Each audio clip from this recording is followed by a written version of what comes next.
minimizing losses. If you only focus on minimizing losses and you take an unexpected heavy hit, you're basically done. Absolutely correct. Excellent That's comment. totally correct. That's entirely right. And again, I mean, the Russian system is much more geared towards this. I mean, for example, they were not so much involved in the sort of just-in-time type of economic structure that we are. And, they've always believed in building reserves of things that they can then release when they need them. And I think, we will probably find that that's working through the system as we're talking about. Juha says, hope the U.S. does not stage yet another false flag operation. Well, I think we're all hoping that nothing like that happens, obviously. I mean, I'm going to say something, and we were talking about this privately, Alex and I. I think we're closer to the point of some really ugly incident happening than we have ever been. And you can see many of the telltale signs, the discussions between the president and the media, with the warnings again, and also warnings that have been circulated across social media by platforms. I'm not going to name particular platforms. Those platforms stand ready to clamp down on any misinformation. So that always makes me very nervous when I hear about those things. Yeah. Boomer50 says, thank you too for your honest and sober content. I actually SMH when I hear MSM. And now that you have Robert the Great, the team's complete. I agree. We love 50. Yeah, we love being with Robert, by the way. And I mean, we really enjoy the programs. But we're broadening. I mean, we had Tom Longo also the other day, and that was a great live too. Yeah, Sparky says Putin deserves a Nobel Prize for ending the pandemic. Yes, apparently. I said a Hungarian friend told me, a British-based Hungarian friend told me that you can see graffiti to that effect all over Budapest. Yeah, a lot of stuff is coming out about that stuff, but about the pandemic, and anyway, a lot of stuff, but it's all being drowned out by this coincidence. I don't know. David S., thank you for that super sticker. Catherine says Barnes' best recommendation of all time, the Duran does Blinken get booted after Afghanistan and now Ukraine and trying to push Poland into war. One would love to think so, but as we've discussed so many times on so many programs, not just in the EU but in the West today, the more you fail, the more you get promoted. I mean, it's one of the most. I mean, really, the whole business of the MiG fighters, which first Burrell and then Blinken cooked up between them. I mean, it just leaves me speechless. It's so farcically absurd and misconceived that, the Secretary of State of the United States could be involved in something like that. Just stunned me. But there we go. He's still there, and I firmly expect him to be, and so's Burrell. Absolutely. And they're going to get promoted. Pasha says, at Robert Barnes, the other reason to put labs in Ukraine is that you don't really care what happens to innocent bystanders. Well, of course, that's right, yeah. Very true. Sparky says, Ukraine was left a shell by Western carpetbaggers. Also very true. Also true. Yeah. Lamont says, thank you, gentlemen. The voice of sanity in an insane world. Thank you, Lamont, for that. Sparky says, election fraud is at the root of it all. Yes, it is. Yes, it is. Tim, thank you for that super sticker. Vicky Rosny, I'm just going to add something. Yeah. I'm just going to add something to that, by the way, which is one point where I'm not sure I agree with Robert Barnes. He was talking about impeachment, and he was suggesting that if there was an impeachment of the president, then it would relate to Ukraine. I wonder whether if there is going to be an impeachment after the midterms, it's more likely, more plausibly going to relate to the point that you've just floated, because I would have thought that's something that would have more traction with the American people than anything connected to Ukraine. But I defer to Robert Barnes What did I on float? American issues. In other words, in bringing up the question of elections, how the election was conducted, and all of those sort of Oh, things. from Whether Sparky. that might, What Sparky yeah, floated. exactly, Okay. exactly. He was. You mean an He was impeachment based on an all the impeachment based on shenanigans that. from the election? Exactly. Now, I can't say that for certain because I don't know what's going to happen, and I don't even know that there's going to be an impeachment. Though I think it's highly likely if the Republicans sweep the House and do well in the Senate. But I would have thought that that's probably more what the Republican base will be looking for than the Ukraine issues, which I don't think, frankly, engage them very much. All right. Mariana, thank you for that super sticker. Yaroslav says 8,000 watching. Hit that like button. Thank you for that super chat, Yaroslav. Sparky says, if only Eisenhower had warned us. Well said, Sparky. Yaroslav also That's says, brilliant. lick the That hate. is so brilliant. That is so brilliant. He's the last president to give that warning. And as Robert Barnes also said, you can get warnings all the way back to George Washington. The most famous one being about, from John Quincy Adams, about, not going out for monsters to slay in case we become a monster ourselves. And it's interesting, Eisenhower said that, and, that was the American tradition. That was the American tradition which made America. That was how America it minded its own business. Its business was business, famously, as another US president said. And it prospered and became strong and it became a democracy. Somehow all of that got lost and you don't hear it any longer. Yaroslav also says, lick the hate button, boys. Thank you, Yaroslav, for that.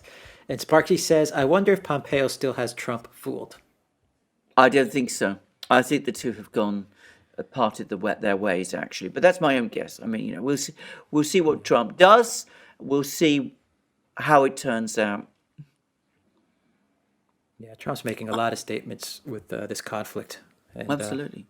I don't know. My opinion on Trump's statements is that, once again, he's trying to gain favor with the neocons, and I just don't understand his fascination with Bolton and McConnell and all these neocons. He's got Lindsey Graham. Trump's got some. It's like he's got a desire to be liked by these neocons, to be in their inner circle. I just don't get it. I read a brilliant book about Trump by York, by the writer who writes for Washington Examiner, Byron York, and he actually said that Trump's fundamental weakness is that he wants to be liked by people. He has this idea that he can win them over with his charm. He does actually have, in person, an enormous amount of charm, apparently, and that he's somebody who very much wants to be liked. It's a kind of compulsion. And of course, it leads him to disaster. And the example Byron York gave of that was that Trump did that with, of all people, James Comey. He thought he could win Comey over. Well, we all know what the result of that was. Sparky says, I'll bet the Zimmerman telegram, which got the U.S. into World War I, was a false flag. U.S. often falls for false flags. Our memories are too short. I wouldn't be surprised. It's a strange business. The whole Zimmerman telegram is a very, very odd business. But was it even, to be straightforward about this, a legitimate reason, even if it was real, was it even a legitimate reason to go to war? It's quite clear that Woodrow Wilson, I think, had always intended to bring the United States into the First World War. That's my own reading of American history, which I once studied in great detail. TomTom73 says, great analysis, gentlemen. By the way, Russia Today's channel is still available on Odyssey.com. Yes, it is. On Rumble as well. You can find a stream of RT. Rolf says, just read an op-ed piece by Gorka in which he rhetorically filleted Zelensky. Not so cool as I thought. Parsing, not easy. I know, yeah. Well, I haven't. Gorka's a neocon. He's also a neocon. That's my opinion, anyway. Yeah. So nothing surprises me there. No. Sparky says, U.S. elite culture comes from New England. Yeah, I think that's true, and I think ultimately it comes from England. This is I mean, not New England. I mean, old England. One of the things, if you spend any time with American elite people, and I did once upon a time, I had to deal with a lot of people who, the very elite law firms, the New York law firms, which is very connected to the London ones. And one of the things that really, really struck me is how the elite class tries to imitate the British elite class. They wear the same kind of clothes. They try and set up the same kind of clubs. They've recreated to an extraordinary degree the British elite education system, the public schools, which are not public schools that we have in England, but the Americans have done the same things with all kinds of schools that they have, similar schools in the US. Even some of the Ivy League universities, which were quite different at one time, have been sort of reconstituted into kind of Oxbridge type institutions.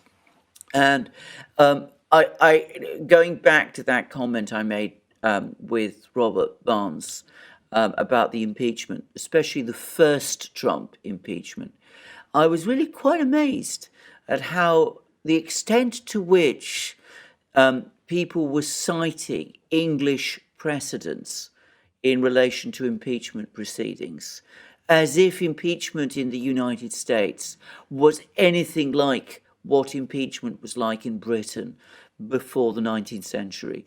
And they are completely different, because the American system is a republican one, it's a democracy, the Constitution is a revolutionary document, it is a repudiation of what Britain was. And bringing in British precedents, all done, by the way, by lawyers who were trying to impeach Trump, struck me as being, again, another example of the fascination the American elite has with the British. Sparky says, U.S. I've just read that. JK says, Dershowitz has some good vids, don't agree 100%, but goes through the history of Ukraine, and them throwing around Yahtzee is insane because they were the ones doing the atrocity alongside. Look who were the guards at the camps. I don't like Dershowitz at all. He's somebody that, I'm sure that if we were ever to meet, we'd be arguing very quickly. Not that we're ever likely to meet. I don't like him. He's also an extremely clever man. He's a brilliant lawyer. And he's somebody who has many, many good insights. I want to stress again, he's not my person. And I still think he's got questions to answer in relation to what happened with his connections with Epstein. That's all I'm going to say. Irving, thank you for that super chat. And Talix001 says, media hides American Allied casualties because the plebes might take it out on Americans who share the enemy's ethnicity until this war. I think that's also true, by the way. But, I'm sure that's right, yes. Mm-hmm. I'm sure there's a lot of, by the way, I'm sure there's a lot of Americans in Ukraine, probably contractors and people of that kind.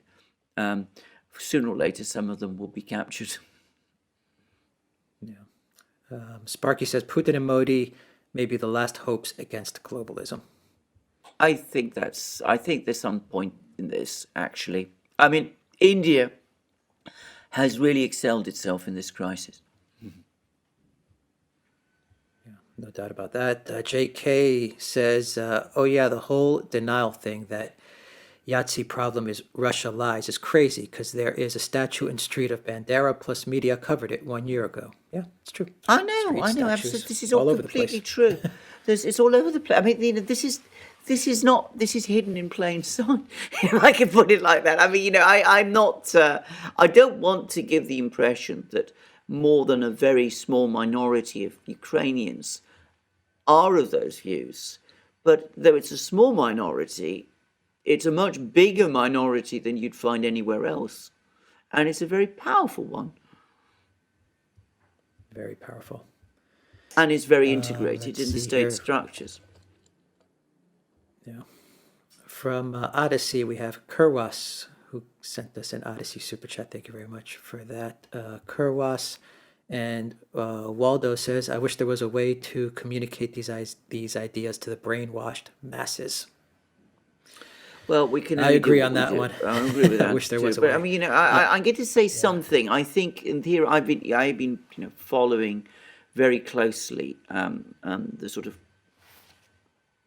discussion and traffic and things of this kind. It always strikes me that if you go to Britain, it's monolithic. There isn't anybody in Britain who talks the way we do. You know, has willingness to look at things from different perspectives, looks for explanations, engages in real analysis. You're starting to see some articles, Simon Jenkins, Martin Kettle in The Guardian, for example. You can sense that deep down they've got concerns. There's even one by Gideon Rachman in the Financial Times. But overall, it's very monolithic in Britain. You have far more interesting and widespread debate in the United States. And I think that in the US, because it's so big, because it's got the Republican and Democrat tradition, because there's the First Amendment, and because, to be straightforward about it, it's a much more technologically sophisticated society. So people have many more means to communicate with each other. You have a far less of a population that is influenced in the way that you've just said. Justin says Ukraine plays caliber missiles with old Soviet-era drones for a false flag operation to drag other countries into its own mess. Hungary was observed mid-Friday twice, drones approaching its airspace. That's from Rumble. This is so interesting. It's a very, very good point. And that I'm not saying, you've got it exactly right, but there is these archaic Soviet drones left over from the 60s, with jet-powered drones, which were, in the 60s and 70s, they were no doubt, the absolute, cutting edge of technology. But today they're absolutely archaic. And they're suddenly appearing in places like Croatia, overflying Hungary and all the rest. And, I did wonder what was all that, what all that was about. The Russian military apparently, it's long since pensioned those particular types of drones off. And it's difficult to imagine that the Ukrainians use them for surveillance because apparently there's intelligence sharing with the US, so why would they need to? So it seems to me much more plausible that the explanation is the one you've just given. They've actually run out of the Turkish drones as well, though. They're trying to get I a new know, shipment in. I've heard that, yeah. I've heard that, yeah. So I wonder what Putin's going to tell Erdogan about that. Oh, well, indeed. Anyway, TV Lars, thank you for that super chat or Rumble rant. I believe it's what it's called. Thank you very much for that. And another one from Rumble. Rasputinish says, do any of you think Tulsi Gabbard has a chance if she tries running for the presidency again in 2024? It's quite likely she will gain significant support through her appearances on Tucker Carlson's show. I'm not close enough to the action to know. I think it's most unlikely. Presumably she'd want to run as a Democrat or as an independent. She's got no chance as a Democrat. The DNC would just freeze her out as they did before. If she tried to run as a independent, well, independents find it very difficult in the US. And she's also damaged herself terribly by her endorsement of Biden in the last election.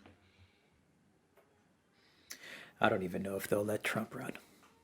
Yeah, I don't. Given what they've done to Russia, all of this, to me, they're going to turn it against anybody that's out of the system in the U.S. To be honest, everything they've done to Russia, they're going to refocus it back into the United States. I agree everyone with that. that's cheering this on in the U.S., you're cheering on your own demise.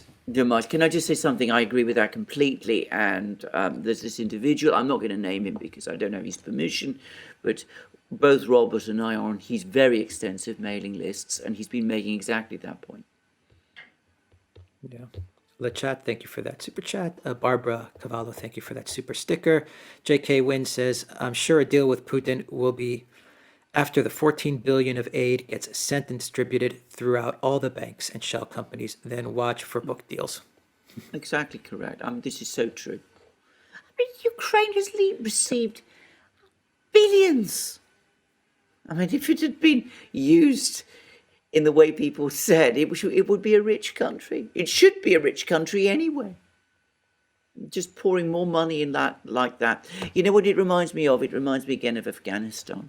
It's and the fact that at the very end, what they did was they used the money from the central bank, the Afghan central bank, to pay off all the people in the NGOs and the think tanks and all of those things. And I wonder whether the same is going to happen, by the way, to the Russian central bank's money, whether at some point we're going to see an executive order seizing it and redistributing it to all the usual people. And that's, about $200 to $300 billion, apparently. Not 3.5. Tony says thank you in his super chat. Thank you for that. Imre says, just sends a super chat. Thank you, Imre, for that. And Sparky says, remember Micah's dad lured Russia into Afghanistan. Micah Brzezinski. Yes. Oh, Very true. Yeah, absolutely. Very, very true. Yeah. That's why she has Don't the think job of that she has. I think one should be very careful between making comparisons, by the way, between the Afghan and Ukrainian wars. I think they're radically and profoundly different. One of the fundamental differences, which is not just that Russians care about Ukraine in a way that they never did about Afghanistan, because Russians know Ukraine in a way that they never knew Afghanistan. So it's a profoundly different scenario. I think people should be very careful about making these kind of comparisons. Igor says, what if some countries would stop paying IMF loans? Well, in theory, if you stop paying an IMF loan, then, you are not able to borrow, period. So that's up to now been the deterrent, because most countries want to borrow eventually from someone. Now, we are, and this is, I think, one of the fundamental misconceptions about the sanctions. We are now in a completely different economic world. And I think a lot of the sanctions, the policies that have been done over the last couple of years, not just towards Russia, are predicated on assumptions that the West is the world economy in the way that it was until the 1990s and 2000s. And I think it's very difficult for some policymakers to understand that that just isn't the case anymore.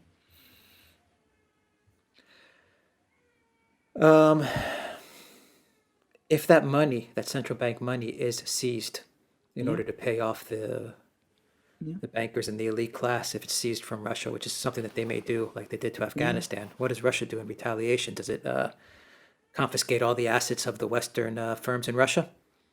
Well, I wonder. I mean, you said it's 200 billion. Yeah, 300 billion, perhaps. I mean, we're talking about a huge amount of money, but I'm not going to try and guess what the Russians are going to do. Russia's not just going to take that. No, they're not going to take it. They're not just going to take it. It's not Afghanistan. They're not just going to sit there and say, Afghanistan. okay, take the money and steal it from us. No, I know.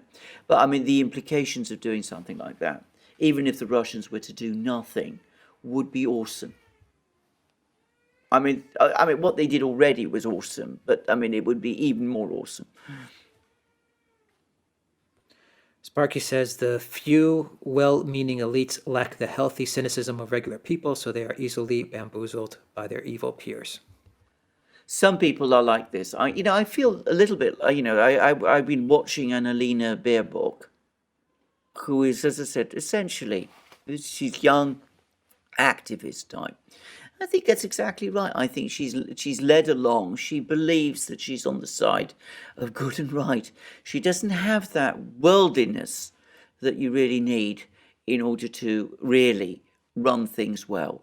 And, not just, when I say worldliness, I don't mean cynicism, which is a completely different thing. I think what I mean is an understanding of people and an understanding that, things are not black and white.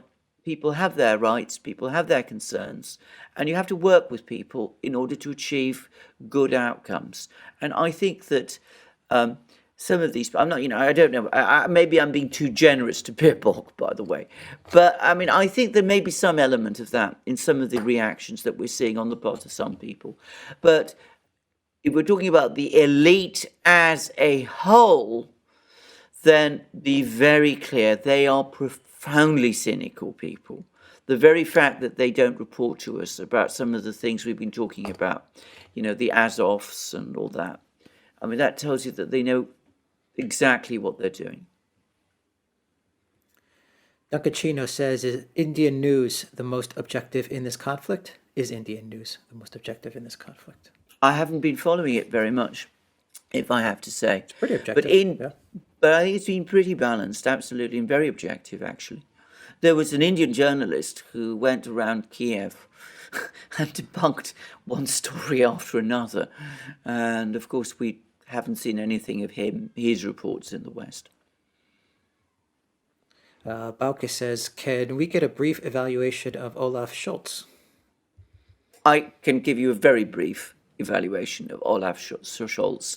Dim. I think he's rather unintelligent. I think he's very unintelligent. He is the worst chancellor Germany has had since the Second World War. Zariel says, Alexander, you said that so very nicely. They believe they are the new aristocrats and are heading to repeat history. I'll just say France 1700s. I agree with that, yeah. Okay. Thank you for that, Zariel. And DR Freak says, has shale oil production and the banks that fund it been discussed? They must be making a killing at the moment. Yeah, I'm sure they are, and I'm sure they are. But of course, I'm not an expert on geologies, or oil production, all of those sort of things. But, again, I understand that shale has, simply for physical reasons, in the United States, essentially peaked. I mean, it's perhaps got a little way up that it could still go. But you're at the top of the curve and it will start to fall off now. So, they're making a killing at the moment, but it's going to be very difficult to sustain. That's what I understand. FL64, thank you for that super sticker. And Commando Crossfire says, will the Northern Arctic shipping route still be economically viable and profitable for Russia if Europe loses purchasing power? Well, that is a very good question, and there's been a lot of discussion about this, by the way. I understand both in Russia and in China as well. What are the implications of all of this going to be for the Northern Sea route? If Europe retains some purchasing power, which I think it will ultimately, I mean, the Chinese can still use it. They can still send their ships around. I mean, Chinese merchant ships are not sanctioned, so they can still go to Europe through the Northern Sea route. But of course, the other point about the Northern Sea route, which is, I think, in some ways perhaps as important, is that it's the way to send raw materials from Russia's far north, or liquefied natural gas, the very strategic minerals there, nickel, for example. We were going through a nickel crisis, by the way. You can send those by ship through the Northern Sea route to China, to the Chinese, to the northern ports in China. And that, it seems to me, is still the case. Mm-hmm. Zariel says, the American, as well as most Western NATO countries' political infrastructures are so corrupt that it is bound to end nasty one day. Yeah, I agree with that. I'm afraid. I can remember a time when political corruption was very rare in Britain. It's now become pervasive in ways that I would never have imagined. And of course, if you're talking about the United States, well, it's a different order of magnitude again. I mean, Clinton foundations and all that. Kickjack says, please have Manico64 on to talk history of empire's money problems, history of bankers, gold standards, pros, cons. He knows most of the Russian-Ukraine stuff. All right. Interesting. Okay. We'll reach out to Manico64. Thank you for that. Commander Crossfire says, do you think the rising cost of living in the West caused by these sanctions will lead to a collapse in the economies and an economic depression? Well, we've already been discussing the prospect of stagflation, and I think that now is all but baked in the cake. I think it's now is almost all but inevitable. I was reading an article by Liam Halligan in the Daily Telegraph, one of the few people who talks rationally, and he said that double-digit inflation is now certain. And I think it was Robert Barnes. I think it was Robert Barnes. It might have been Tom Longer, who said that in fact, no, I think it was Robert. It was Robert Barnes who said that in reality, the rate of inflation in the US now is already what it was under Carter, and that was the highest ever. So we are already in a high inflation situation, and high inflation caused by supply problems on top of monetary problems is a massive crash on demand. Now, usually if you reduce demand, then prices fall. But if supply constraints are so big that prices remain high, then the fact that you're going to get reduced demand because people have less money to spend because the prices are so high means inevitably a recession, and a bad one, and an intractable one. Ralph Reed says Alexander Vindman is such an REMF, real echelon MFer. The Ukrainian government twice asked him to be their defense chief, but he preferred to cosplay in his dress blues in the West Wing. Well, of course, he was far more powerful there, wasn't he? I mean, at the end of the day, if he'd just been defense minister, what difference would he have made? But in the National Security Council, he could pull all the levers where it really mattered. Yeah, let's not forget that Valerie Jaresko, an American citizen, was appointed as the finance minister after the coup. How about that? All right. Kevin W. says, congrats on the twins. Thank you for keeping me sane. Thank you very much. And Yaroslav says... Thanks for that. Yeah, go on. Yeah, go ahead. Yaroslav says... Yaroslav said... Yeah. I have the questions in front of me, so I can't see you, actually, so I'm just listening to you. That's why. So I understand you. Yeah. Okay. Yaroslav says, anyone seen the like button recently? Thank you, Yaroslav, for that. And John Cheeseman says, I upset a few Ukrainians yesterday, and they talked about the Holodomor event, where Stalin starved tens of thousands of Ukrainians, then gave their properties to Russians. Well, the Holodomor, the famine in Ukraine, is real. Let's be absolutely clear about this. And the famine was not just limited to Ukraine as well. There was also famine in Russia. There was very, very bad famine in Kazakhstan.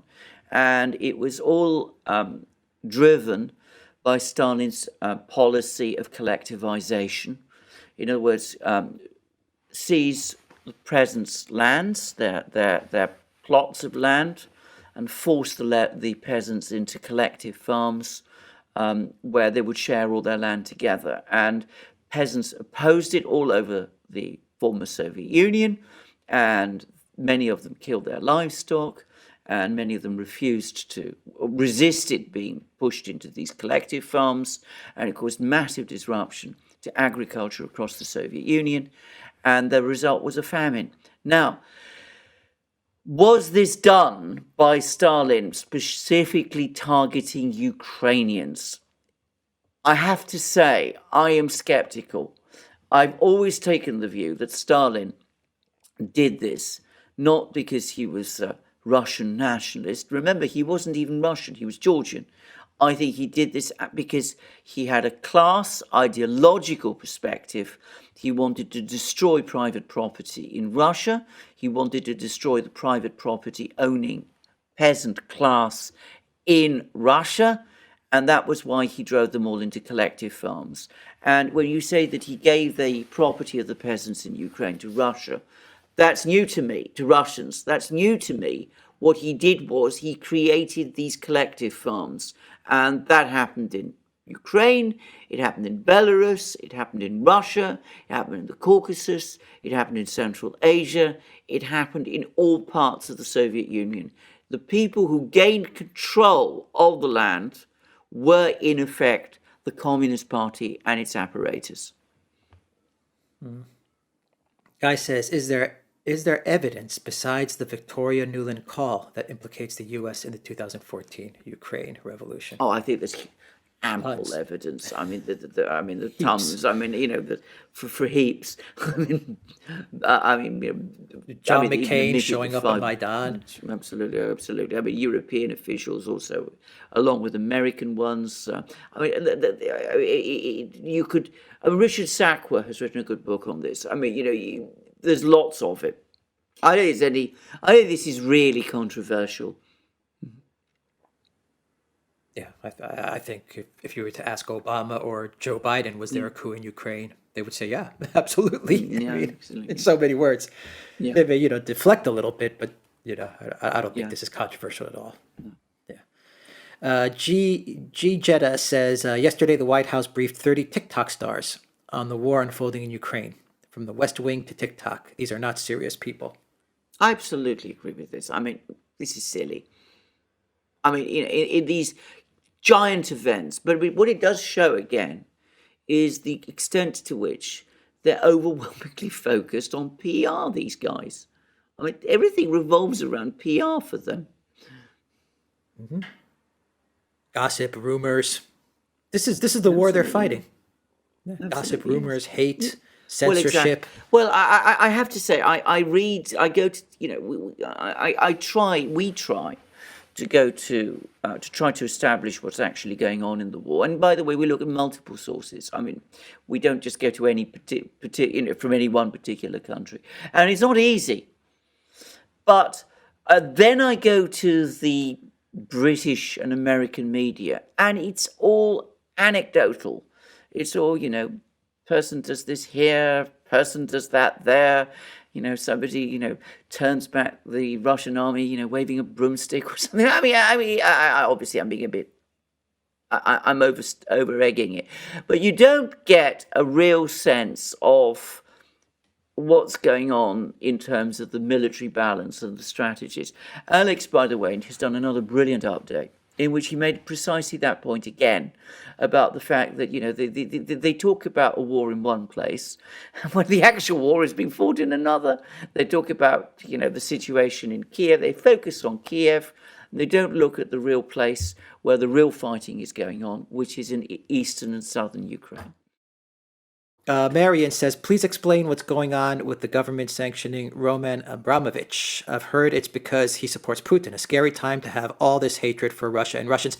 Actually, Alexander, before you comment on that, it's much bigger than Abramovich. You would have to be absolutely crazy if you're a multimillionaire or billionaire at this moment in time to trust your money to the Western financial system. That's just my take. I'm going to say this. I mean, I'm Abramovich, who doesn't particularly support Putin, by the way. I mean, they're not enemies, and Abramovich was for a while a governor of an eastern region in Russia. But I mean, he's based in London for ages and ages. But I have to say, I am profoundly shocked. I mean, these people have committed no known crimes. They've not been charged with any crimes, and yet they're having their assets seized, their property seized, their clubs, their bank accounts. I mean, this is confiscation on a scale I've never known.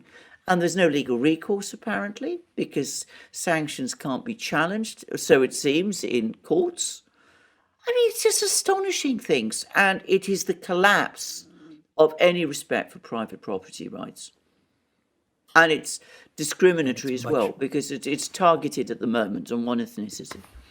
Yeah, but it's going to affect all kinds of very Absolutely. high net worth wealthy people. They're going to start questioning where their assets are in the West. Absolutely. No doubt about it. Absolutely. They're going to start moving money around.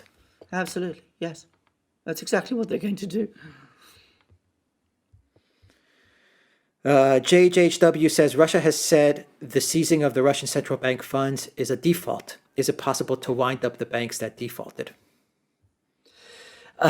Very complex question. Let's talk about the first thing. I think it is a default. In fact, I don't just think it. I mean, legally speaking, I don't think there's any question about this. I mean, if you put your money in an institution, that institution owes you your money, and if they refuse to pay it back, that is a default. So I mean, there's absolutely no doubt about that at all. Now, does the fact that they've defaulted towards you mean that you are entitled to default to them? Bear in mind that them might be actually someone different. Well, I think in legal terms, the answer is probably no, but that might be what will in practice happen. I will say that the Russians caught everybody by surprise on Thursday when there was a universal expectation that Gazprom and various other big Russian corporates which owed dollar bonds, which had, the money matured liabilities on bonds, on euro bonds and dollar bonds, came up for payment on Thursday. There was a universal expectation that they would default on them, and they didn't. They paid in full. And we'll see how this happens. But that it is a default. Russia so far has not defaulted. The Western powers have defaulted through this extraordinary action that they have taken. I don't think it's not obviously reported in that way in the West, but that is the reality. PDX Titty said, at what point do you think Russia will tell the EU no more fossil fuel for you? Very good question. Only a question of time. I'm not sure how long it will take. I mean, the Russians are building their two more pipelines to China, and they've got all kinds of things happening with India. And of course, they've also now got liquefied natural gas facilities in the Arctic, which will also be going towards Asia. And, they can also send oil via their tankers to Asia too.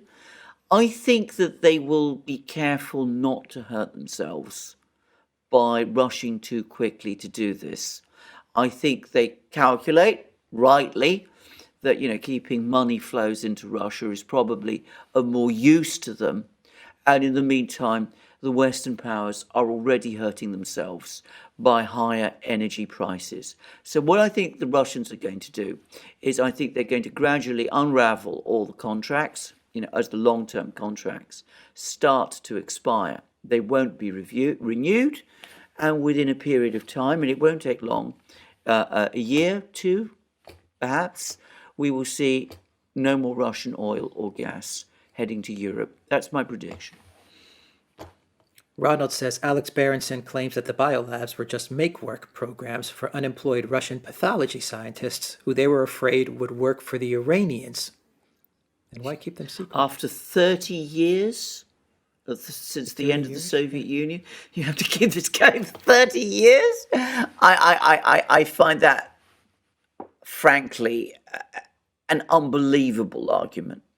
And if that was all it was, why not publicly say so all the time? Why not say, why not simply say, you're paying these people to do all sorts of useful things? Why keep it all secret in the way that it was being kept secret? And why would Nuland say that she's worried that the Russians are going to get these labs if this was just make work? Well, exactly. I mean, the whole that story doesn't make any kind of sense to me. Danish says, do you think the Russians will go much beyond the Dnieper River? I am not going to even try to guess. I mean, so much has happened that has been so unexpected that I'm not going to try and guess what the Russians are going to do. Two people, very different people, Gonzalo Lira and Scott Ritter, both think that they will go west all the way to Lviv. Others I know think otherwise. Who am I to guess one way or the other? Nikki Haley is over the edge these days. In her recent TV appearance, she was yelling hysterical epitaphs at what was it was embarrassing. Hard to believe she was Trump's UN ambassador. Well, indeed, but I found her hard to believe as a UN ambassador when she was UN ambassador. I mean, I remember her showing off photos and doing all kinds of weird and wonderful things. It's awful performance. Yeah, I know. It's Trump's weakness. are those neocons, Boltons, Haleys. Ronald said, is Tucker Carlson going to last on Fox? Disparity between him and virtually everyone else, including his friend Hannity, is getting wider all the time. He's a very brave man. That's all I get to say. All I will say is this also, if Fox gets rid of him, I mean, isn't that the end of Fox?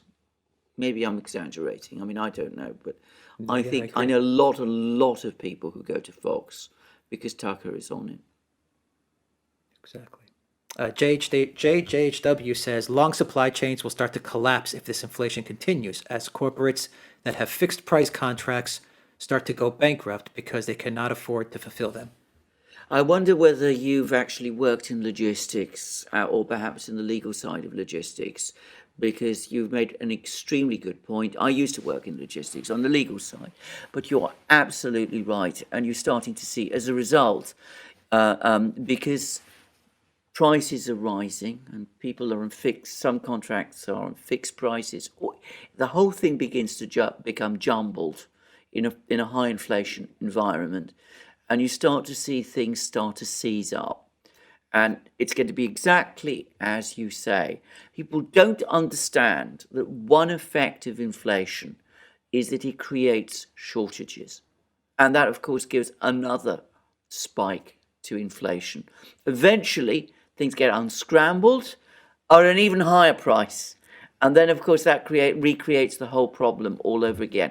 But you are absolutely right about this. And just to go back to a point I made over the program, the live with Robert Barnes, I'm already starting to notice problems with certain goods, that they're starting to disappear from London supermarket shelves.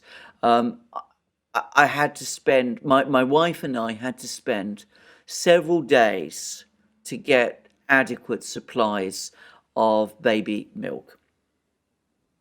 I mean, in powdered baby milk. Yeah. Sorry? I mean, that was a product which, was just, there were never any problems with it. Carry on. Okay. Danish says, if prices skyrocket in coming months, there will be violence on the streets. Americans do have a low pain threshold when they can't provide basics, shelter and food for their kids. Well, indeed, and so will Europeans.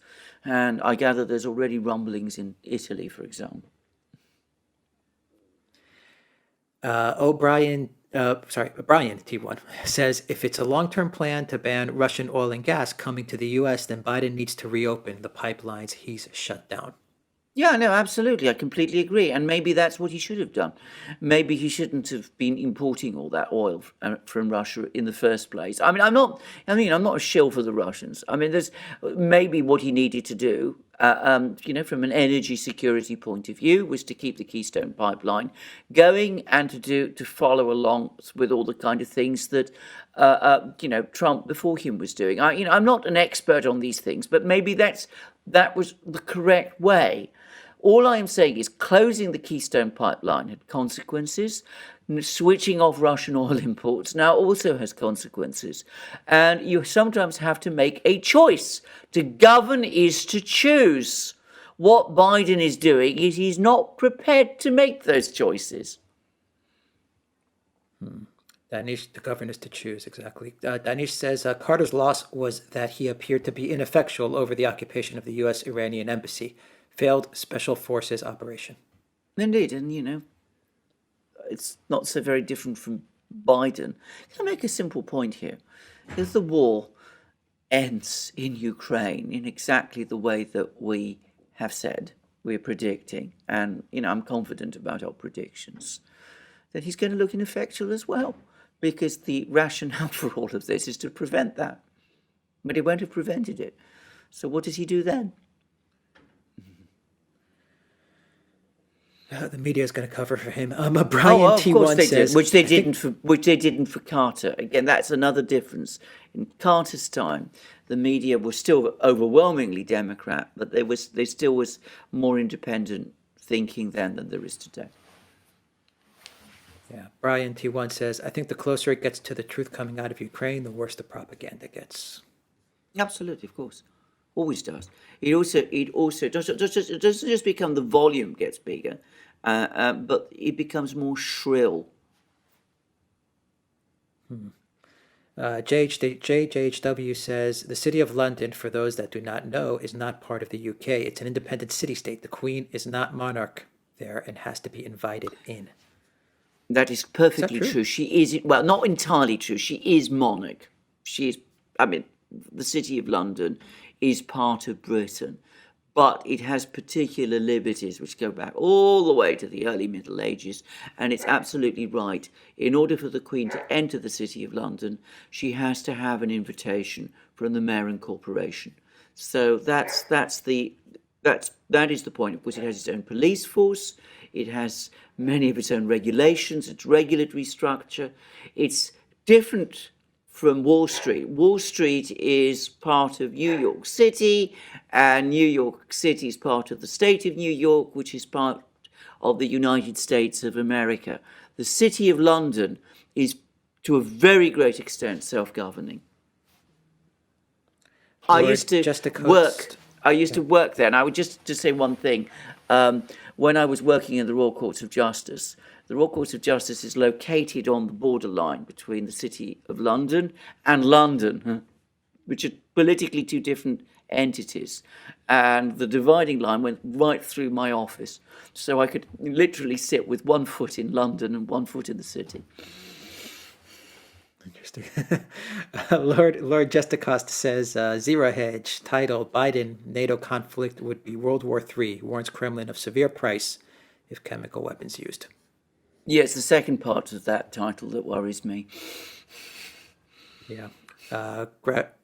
Grakanica says it was announced at the UN Security Council this morning that the Russian Ministry of Defense has the evidence that research on coof and bats among the diseases in animals was being carried out in the Ukraine research facilities. And the Chinese media are full of this.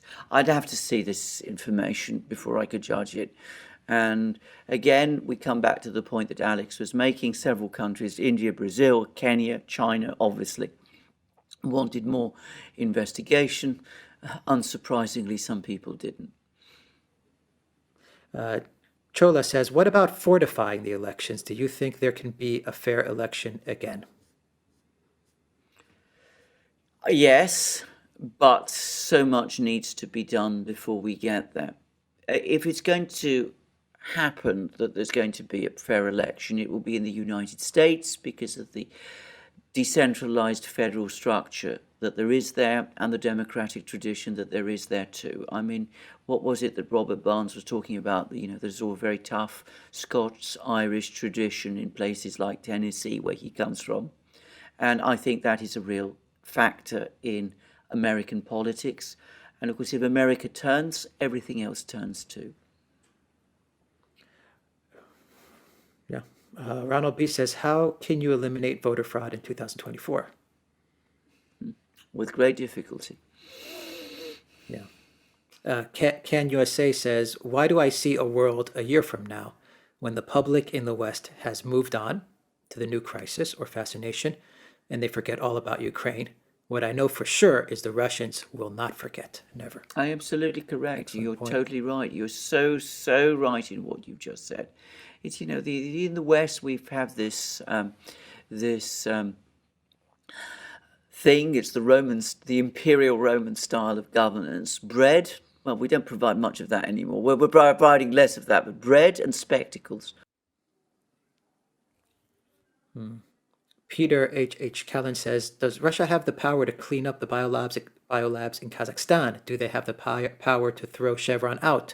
What is the actual situation in Kazakhstan, and how is the country affected? I'm sure they will, and I'm sure they do. It's the short answer. At this moment in time, I mean, they don't want to throw out Chevron. For one thing, what they want to do is they want to keep Kazakh oil still trading, because from their point of view, Kazakh oil, by the way, is imported into the US. But I think they want to do that because, to be straightforward about it, it goes through Russian pipes. It's impossible to tell the one from the other, Russian oil and Kazakh oil.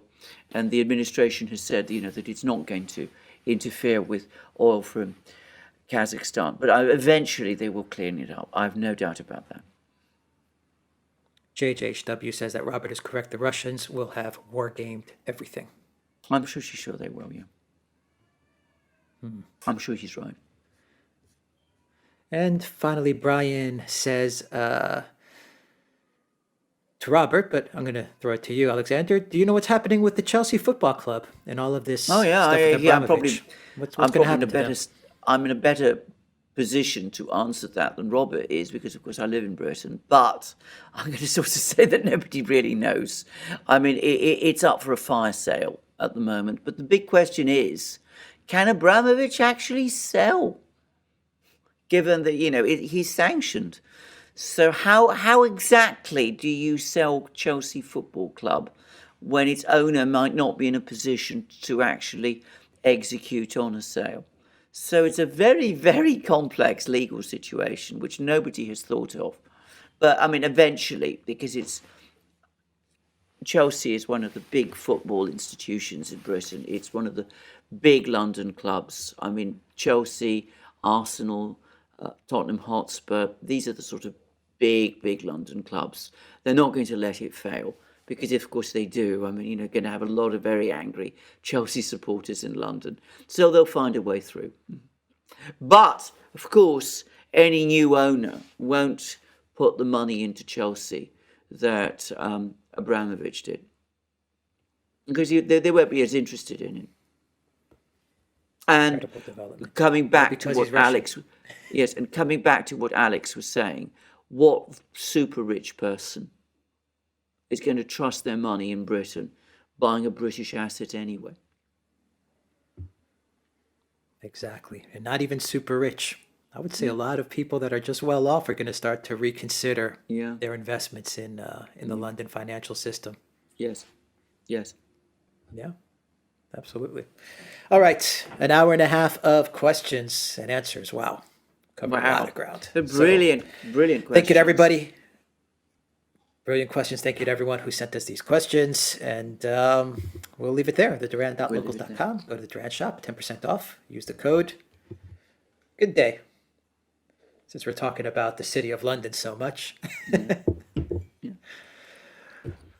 All right, take care.